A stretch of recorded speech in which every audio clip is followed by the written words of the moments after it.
옛날 사람들은 해와 달과 별자리의 움직임을 보고 자신의 위치와 방향을 알았습니다.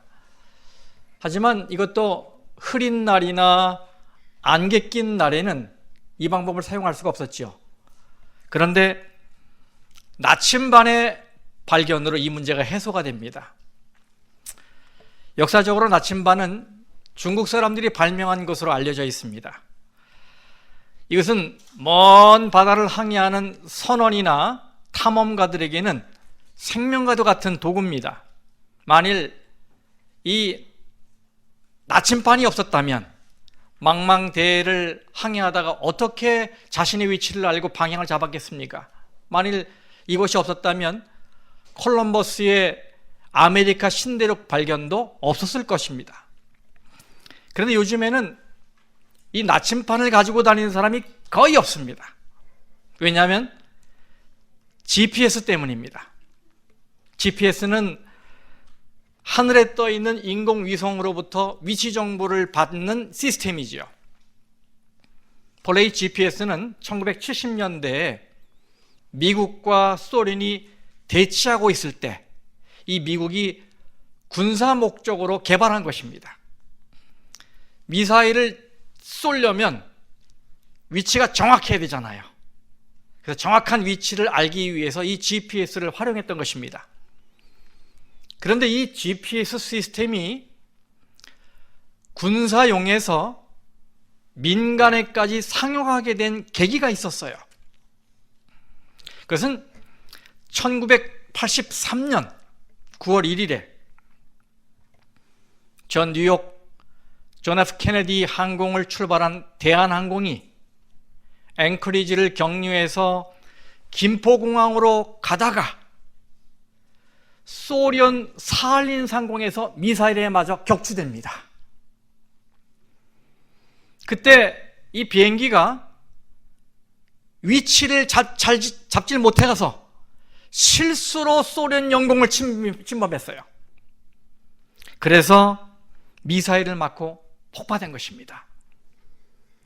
이 사건으로 이 비행기에 타고 있던 269명이 사망합니다. 굉장한 사건이었죠. 이 사건 이후에 로널드 레이건 미국 대통령이 다시는 이런 불상사가 일어나면 안 되겠다 생각돼서 이 GPS를 민간에게 허용을 합니다. 위치 잡고 잘못된 위치로 실수로 들어가지 말라고. 그래서 오늘날 우리가 이 GPS를 무료로 사용할 수 있게 된 것입니다. 이 GPS 기술을 사용한 것이 바로 내비게이션 시스템이죠. 요즘은 이거 없으면 어디 가기가 겁난다는 사람이 많습니다. 그런데 이 내비게이션이 나오자 남자들에게 잔소리하는 여자가 한 명 더 늘었어요. 옛말에 남자는 평생 세 여자 말만 들으면 성공한다 이랬거든요. 엄마, 아내, 그리고 이 내비게이션 아가씨. 근데 이렇게 유용하고 정확한 GPS라 하더라도 가끔 황당한 실수를 할 때가 있습니다. 저희 부부가 그걸 경험했어요. 2009년에 저희가 처음으로 서부 야영에 참석을 하게 됩니다. 그래서 PUC를 향해 가는데 PUC까지 잘 갔어요. 가다가 갑자기 내비가 산길로 방향을 바꾸는 바람에 우리가 산길로 들어섰어요. 그래서 비좁은 산길로 이 비포장길을 수십 분 달려가면서 도대체 왜 이런 곳에서 야영회를 하는지, 이 서부 사람들이 장소가 이렇게 없었나 하고 투덜투덜댄 기억이 있어요. 아마 여러분도 이 내비게이션의 잘못된 정보 때문에 고생한 적 한두 번 있을 것입니다. 오늘은 인류 최초로 달 정복이 이루어진 지 50년이 되는 날입니다. 지금으로부터 50년 전인 1969년 7월 20일에 아폴로 11호가 온 인류의 염원을 안고 달에 착륙을 하지요. 저는 설교를 준비하면서 그때 당시의 상황이 그대로 들어있는 이 아폴로 11이라는 1시간 30분짜리 영화, 이 다큐멘터리 필름을 제가 다운로드해서 봤어요. 이 안에는 인류 최초로 달 착륙이 어떻게 이루어졌는지 아주 생생한 칼라로 이렇게 담겨 있습니다. 저는 그것을 보면서 인간들이 달을 정복하기 위해서 얼마나 많은 노력을 했는지 알게 됐어요.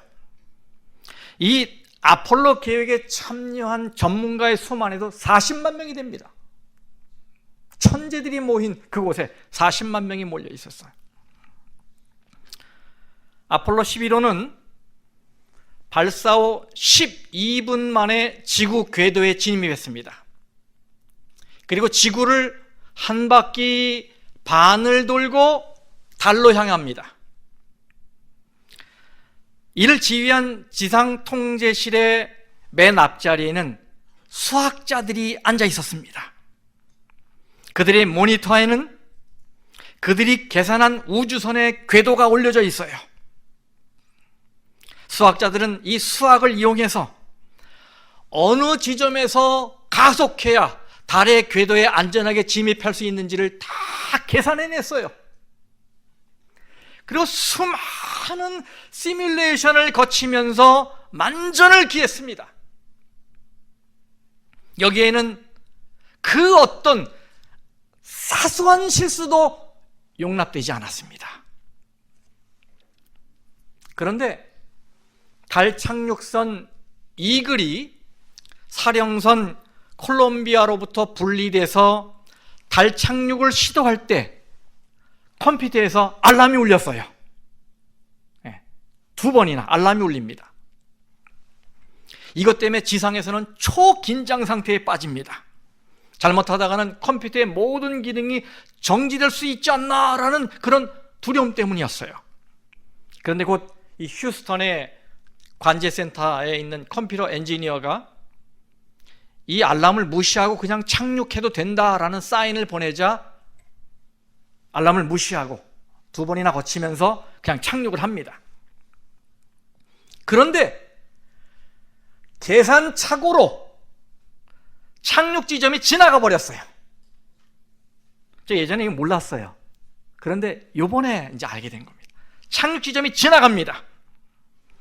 밑에 달을 보니까 큰 분화구가 있고 바위들이 많이 널려 있어서 그곳에 내리면 이 착륙선이 넘어질 수 있는 상황이었어요.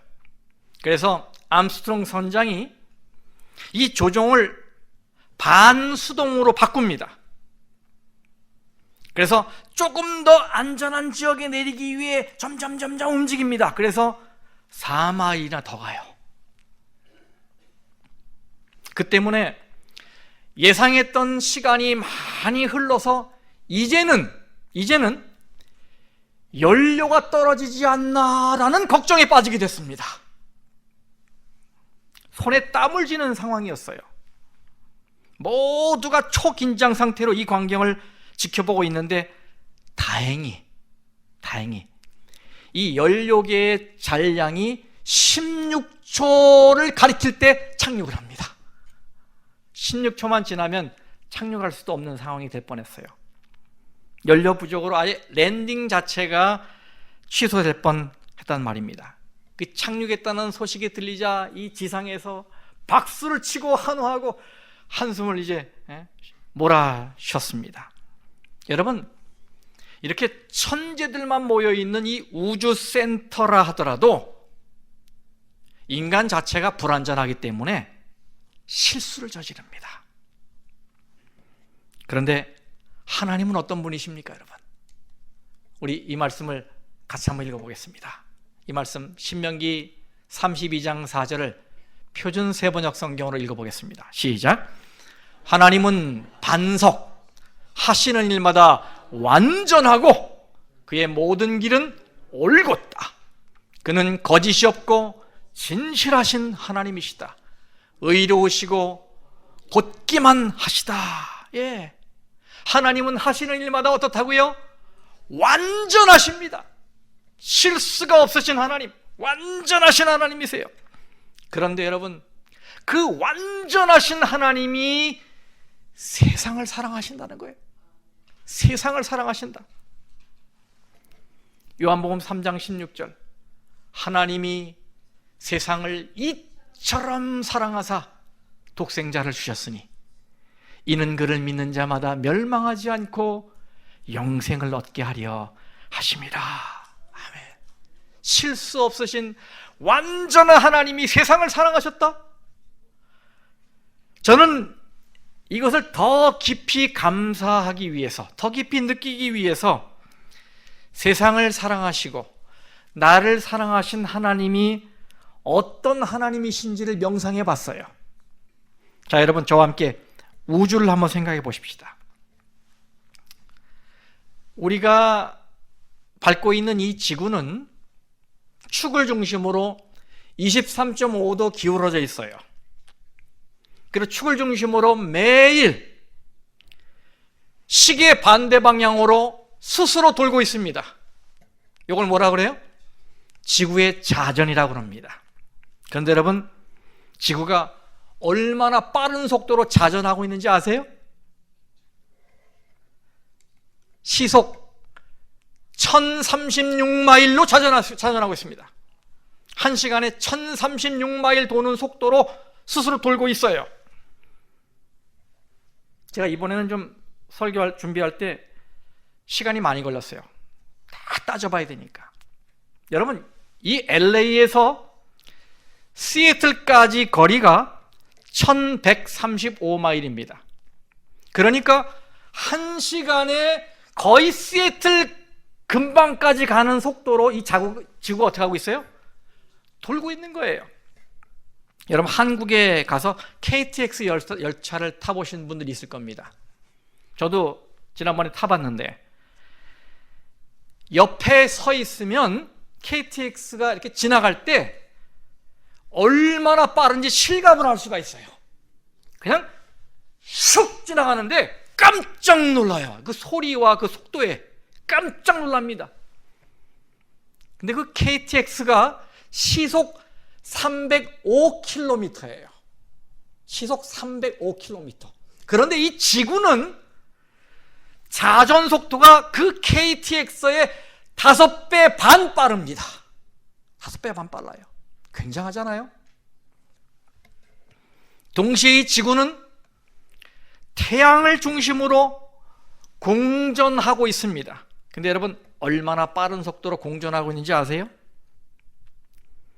시속 66,627마일입니다. 66,627마일. 이것을 초로 한번 쪼개봤더니 똑딱 할 때 약 18.5마일 갑니다. 그래서 제가 다 계산해 봤어요. 우리 여기 정순희 집사님 댁, 여기 임태경 장로님 댁은 교회에서 15마일입니다. 조금 멀리 이사간 이순옥 집사님 댁은 17마일이에요.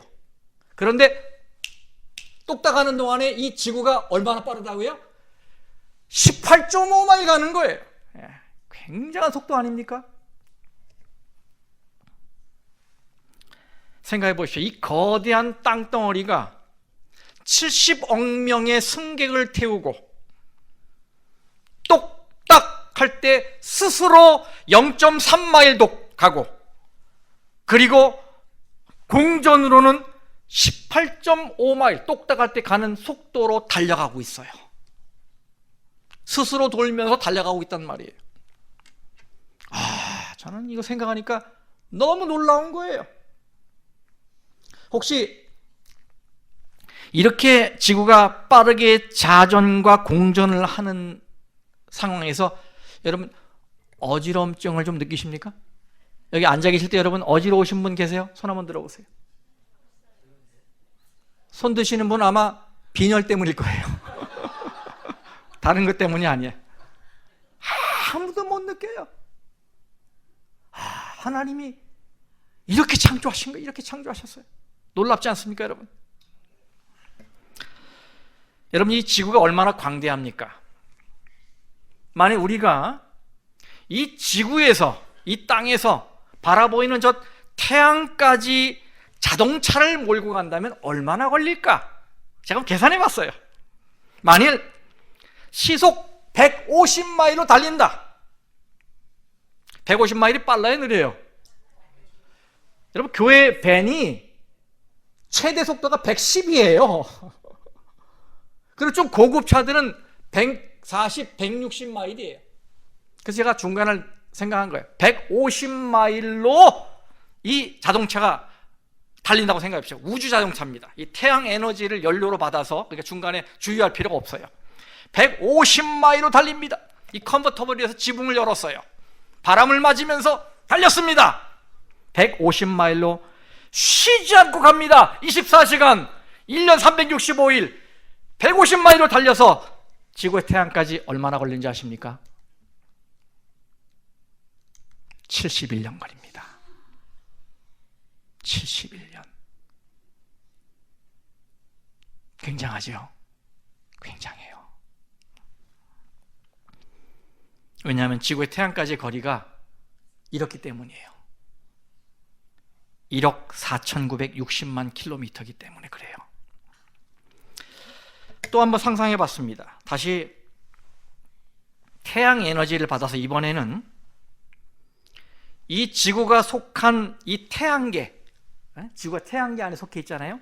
이 태양계에서 가장 가까운 항성인 알파 센타우리로 가보겠습니다. 요겁니다. 알파 센타우리. 지구에서 가장 가까운 항성이에요. 150마일로 이 우주 자동차를 타고 달려가는데 지구가 속한 이 태양계에서 가장 가까운 항성인 알파 센타우리까지 가려면 얼마나 걸리는지 아십니까? 150마일로 1,500만 년 걸립니다. 여러분, 다 계산된 거예요. 하나도 틀림이 없습니다. 1,500만 년 걸립니다. 왜냐하면 지구에서 알파 센타우리까지는 4.37 광년이기 때문에 그래요. 정말 놀라워요, 놀라워. 자동차 운전이 싫으십니까? 1,500만 년 갈 때까지 이 자동차 운전하려니까 좀이 쓰시죠? 이번에는 시속 600마일로 날아가는 비행기를 한번 타보겠습니다. 시속 600마일. 굉장한 속도지요? 여러분, 시속 600마일 날아가는 이 비행기를 타고 700년을 달려보십시오. 700년. 은하계는 뒤로 하고 우리가 속한 태양계도 못 벗어납니다. 아세요? 태양계도 못 벗어나요. 700년 달려도 600마일로. 굉장합니다. 여러분, 이 광대한 우주를 누가 만드시고 누가 운행하고 계시는 것입니까? 제가 여기 동영상 하나를 여러분에게 상영해 드리겠습니다. 한 10분 17초 정도 되는, 제가 좀 잘랐어요. 그래서 10분 17초 되는 것인데, 여러분, 이 광대한 우주를 누가 만들었을까? 이 필름도 똑같이 질문하고 있는데 여러분 한번 찾아보십시오. 세계 7대 불가사의 중 하나인 대피라미드의 거대한 모습은 실로 경이롭습니다. 50층 건물과 맞먹는 피라미드의 돌들은 단순히 층층이 놓여져 있는 게 아닙니다. 밑면의 네 모서리는 거의 직각에 가까워 90도에 대해 최대 변위의 오차가 0.07% 이내입니다. 오늘날 현대 건축물에도 1% 정도의 오차가 발생한다고 하니 그 정밀함에 오늘날의 과학자들도 감탄을 하는 것입니다. 이 같은 정교한 구조물을 보면서 어쩌다 우연히 만들어졌다고 생각하는 사람이 있을까요? 피라미드의 정교함을 보면 정밀한 설계도를 바탕으로 건축되었음을 누구나 생각할 수 있을 것입니다. 그렇다면 질서 있게 움직이는 우주와 그 안에서 살아가는 생명체들이 누구의 설계 없이 그저 우연히 만들어져서 존재하는 것일까요? 천문학자들은 우리 은하에만 약 2천억 개의 태양계가 존재한다고 말합니다. 그뿐만 아니라 우주에는 그러한 은하가 또 수천억 개가 존재합니다. 태양계는 우리 은하 중심으로부터 3만 광년쯤 떨어진 변두리에 위치합니다. 이 위치 또한 생명체의 생존과 밀접한 관계가 있습니다. 만약 태양계가 은하 중심에 있었다면 어떤 생명체든 생존할 수 없었을 것이기 때문입니다. 은하 중심에서는 감마선 X선과 같은 대량의 방사선이 뿜어져 나옵니다. 현재 태양계는 은하의 강한 방사선의 위협이 없는 장소에 아주 적절하게 위치하고 있습니다.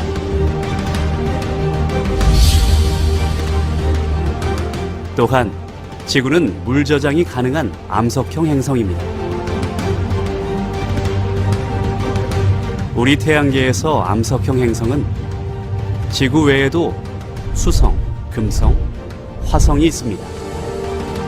하지만 이 세 개의 행성엔 물이 거의 존재하지 않습니다. 이들 행성은 태양으로부터 너무 멀거나 가까워서 물이 존재할 수 없습니다. 지금의 지구와 태양 간의 거리는 생명의 필수 조건인 물이 존재할 수 있는 최적의 지점입니다. 그렇다면 물만 있으면 생명체가 존재할 수 있을까요? 생명체가 존재할 수 있는 행성이 되기 위해서는 물뿐만 아니라 이외에도 충족되어야 하는 과제가 아주 많습니다. 반드시 지구의 크기가 지금과 같아야만 생명체가 존재할 수 있습니다. 그런데 만약 지금보다 지구가 더 컸다면 어떻게 될까요? 지구의 크기가 커지면 중력도 커지게 됩니다. 지구 주변의 운석들은 더 쉽게 지구로 끌려와 지구와 충돌을 일으켰을 것입니다. 반대로 지구가 지금보다 작았다면 어떻게 될까요? 지구의 중력도 감소하여 생명체에 절대적으로 필요한 산소와 수소가 대기 중에 머물지 못하고 멀리 외계로 날아가 버리게 됩니다. 이처럼 지구의 크기가 달라지면 중력에도 변화가 생겨 지구에 치명적인 재앙들이 발생합니다.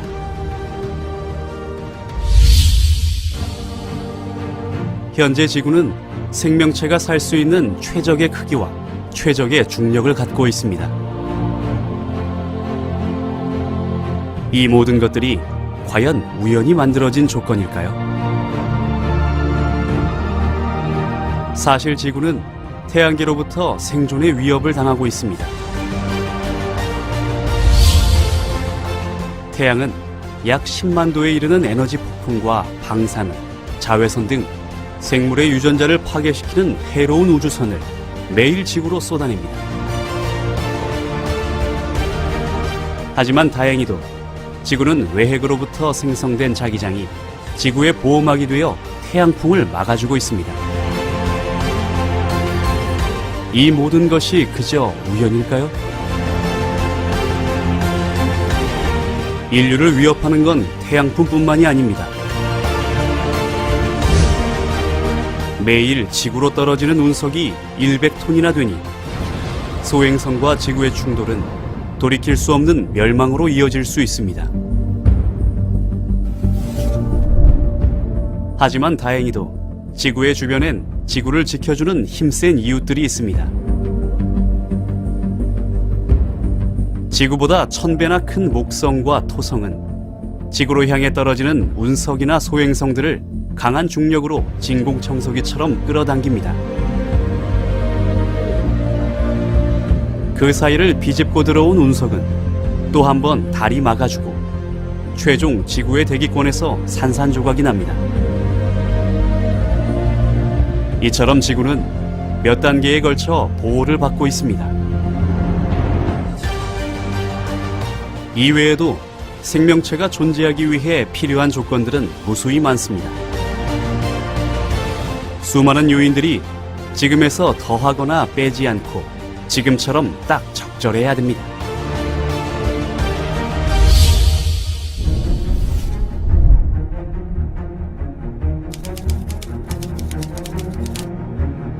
이것은 우주 어디에서나 동일하게 적용되는 중력의 상수값입니다.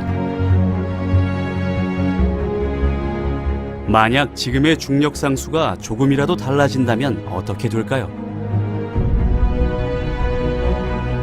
물리학자들은 중력 상수가 10의 60승분의 1만큼만 달라져도 별과 별, 은하와 은하 간의 중력 작용이 변하게 되어 별이나 행성의 생성에 문제가 발생하고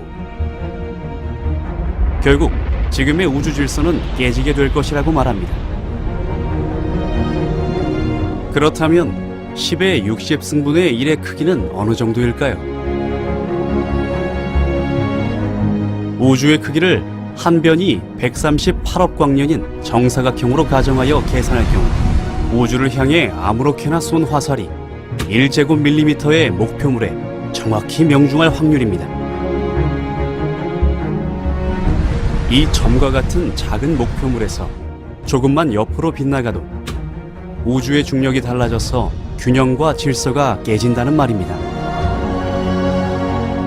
이는 우주가 그만큼 미세하게 조정되고 있다는 뜻입니다. 해변에 약 100경계 정도 되는 모래가 있다고 가정해 봅시다. 그 중에서 모래 알갱이 하나 빠지는 건 티도 나지 않을 것입니다. 하지만 이 모래 하나 정도의 미세한 차이 때문에 우주의 질서가 파괴된다고 과학자들은 말합니다. 다행히도 지금의 우주는 이 모래 알갱이 하나보다 더 작은 범위로 미세 조정되어 있습니다.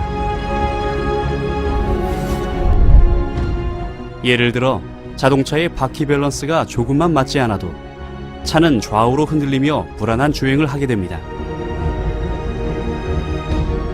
하물며 자동차와는 비교도 할 수 없는 대우주가 안정된 균형감을 가지고 운행되는 것이 우연히 일어난 일일까요?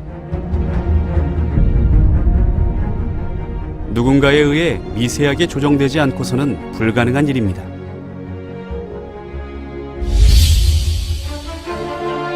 우주를 미세 조정하고 있는 30여 개의 물리 법칙들로 인해 우주는 지금과 같은 질서를 유지하며 생명체가 살 수 있는 안정성과 균형을 갖게 된 것입니다. 수많은 물리 법칙들이 지금과 조금만 달랐어도 우주의 질서가 파괴되고 항성의 핵융합과 폭발이 발생하지 않아 우리가 생존할 수 없게 됩니다.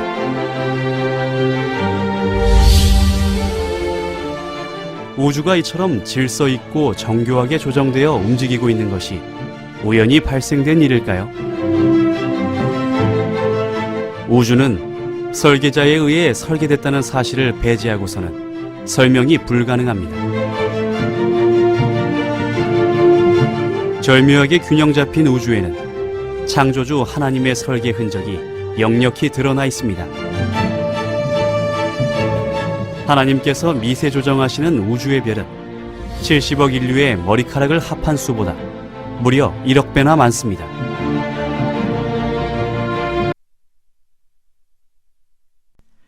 대단하죠? 사도행전 17장 24절 25절에 우주와 그 가운데 있는 만물을 지으신 하나님께서는 천지의 주제시니 만민에게 생명과 호흡과 만물을 친히 주시는 이심이라 말씀하셨습니다. 여러분, 하나님이 이 우주를 창조하시고 운행하고 계십니다. 그 앞에서 우리 인생을 바라보십시오. 얼마나 작습니까? 저와 여러분 얼마나 작습니까? 길어야 80년 사는 짧은 인생입니다. 우리는 우주 앞에서 얼마나 작은 존재입니까? 그런데 이렇게 아무것도 아닌 우리를 그 하나님이 사랑하신다니, 자기의 생명을 주시면서까지 말입니다. 여러분 감사하십니까? 어떻게 사랑하셔요? 제가 책에서 본 예화 하나를 소개하고 마치겠습니다. 빌 터커라는 사업가가 있는데요, 그의 과거 경험 이야기입니다. 빌이 16살 때 그의 아버지의 건강이 악화돼서 사업을 접어야 했습니다. 아버지의 건강을 회복했지만 빌의 집안 형편은 여전히 어려웠어요. 근데 그때 사업가 기질이 뛰어났던 이 빌이 동네 영화관에 관람석 의자 커버를 교체하는 일에 입찰을 해서 사업권을 따냅니다. 어린 나이에. 가족들이 깜짝 놀랐어요. 근데 집에 재봉틀 하나 없는데 어떻게 이 일을 할 수 있느냐 걱정이 앞섰습니다. 하지만 이것으로 이 가정이 다시 한번 일어날 수 있겠다라고 생각돼서 온 가족들이 동전 한 입까지 다 모았습니다. 드디어 어느 날 빌은 아버지와 함께 재봉틀을 차에 실러 갑니다. 트럭을 빌려서 트럭 짐칸에 이 재봉틀을 올려놓고 그 다음에 맨 안쪽에 바짝 붙여놨습니다. 짐을 다 실은 후에 아버지가 아들에게 좀 뿌듯함을 주기 위해서 네가 운전하라 라고 했어요. 그때의 상황을 빌이 이렇게 기록합니다. 제가 읽어드리겠습니다. 우리는 들뜬 마음으로 집을 향해 가고 있었다.